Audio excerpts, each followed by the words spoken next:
Ecoder est donc une association qui reconditionne du matériel informatique. Donc on a une fonction très forte de traitement du déchet et de reconditionnement de ces déchets. On reconditionne à peu près entre 10 et 15 000 ordinateurs par an. Donc ce sont des ordinateurs qu'on va revendre. Il y en a à peu près 3 000 qui vont vers des structures sociales, donc qui vont être directement utilisés par des personnes qui ont besoin d'acheter des matériels informatiques à des très bons prix, voire même qu'on va donner. On a été en particulier appelé pendant la période de confinement très fortement par tout un tas d'associations pour faire des opérations de réduction de fractures numériques, donc de mettre à disposition du matériel auprès de personnes qui n'avaient pas les moyens de pouvoir s'en offrir en neuf. Sur les 130 personnes que représente l'objectif, 80% de nos effectifs sont soit en situation de handicap psychique pour ce qui est des personnes qu'on accueille, soit en situation d'insertion professionnelle, et donc viennent de chez eux, ou de prison, ou de la rue, et qu'on doit faire en sorte de pouvoir les réinsérer. Ecoder, on a une chance folle, c'est qu'on est un acteur qui répond et qui coche un certain nombre de cases sur lesquelles on est beaucoup attendu. On a doublé le chiffre d'affaires sur les 2 dernières années. Il est vraisemblable que sur les 2 prochaines années, on soit de nouveau amené à doubler ce chiffre d'affaires.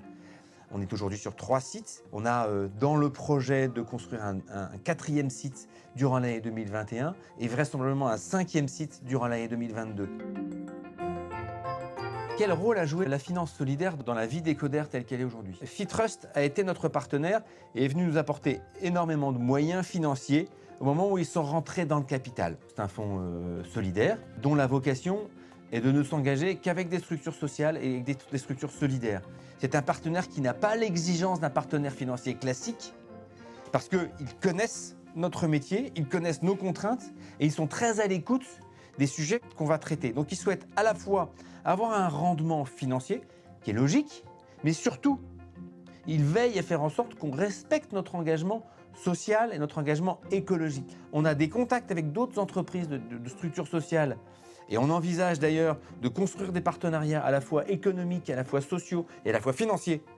Grâce à l'entremise de Fitrust, la finance solidaire, c'est véritablement quelque chose à approfondir, à faire fructifier et c'est pour Ecoder, et je pense d'une manière générale, un outil déterminant du développement et qui est attendu par la société qui nous entoure. La crise qu'on vient de vivre a mis un focus particulier sur ces sujets-là et on voit bien que tout le monde de l'ESS aujourd'hui est un monde qui est en pleine effervescence et sur lequel on est beaucoup attendu.